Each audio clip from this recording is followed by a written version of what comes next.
Hello, welcome to another episode. The last episode I spoke about justice, and I explained why justice is to keep society alive and not revenge. Now, what difference does it actually make? What's the difference whether it's to keep society alive or revenge? At the end of the day, if we put away people and we punish people who committed crimes, then what's the difference about the reason? I'll tell you the difference. First thing is about judging people, which that is actually a very long conversation itself. And second of all, it's about making decisions on how you punish people and how you deal with the criminals.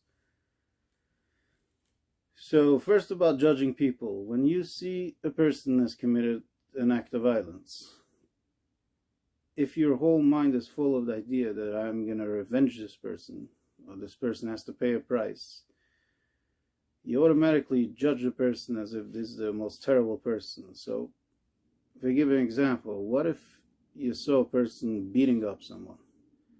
And of course, eventually you will stop. And then you find out that he didn't actually beat him up, just decided to be violent. He actually defended himself and he overpowered the other person. The other person started beating him. So it was an act of self-defense. And who's talking about the other person trying to kill him?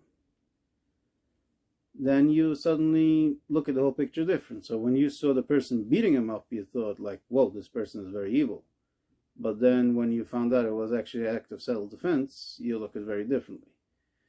And then another scenario, what if you see a person beating up another person and then you find out that person lives in a mental institution, he is completely not aware of even what he's doing and he doesn't know the difference between right and wrong, which exists such kind of people.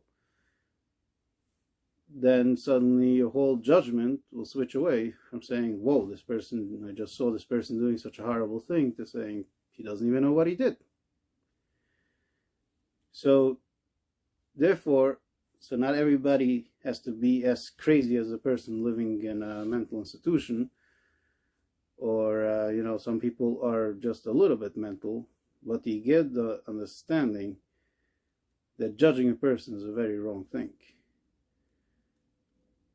There's a lot of people who have a lot of other issues, what drives them to do a lot of things which turns out to be bad, but they don't really have the intention of doing anything bad. Scenarios like that can go on for a long time, which I'm not going to go into every detail.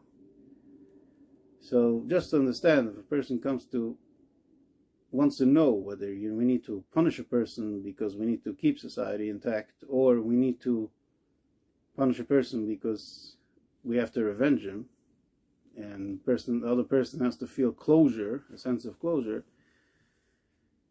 is a big difference the way we approach it.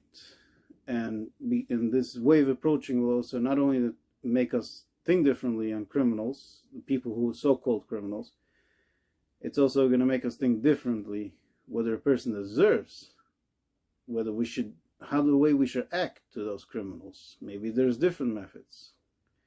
So the minute you take your judgment away, and you're not busy thinking like everybody is bad, all those people are terrible people, or basically maybe they are terrible people, but you're not thinking the fact that I have to revenge him is just to keep society in law and order, your judgments becomes a little bit clearer, and you could actually think straighter of how we need to deal with those kind of people. What form of punishment should it be given to this person in order to keep society alive?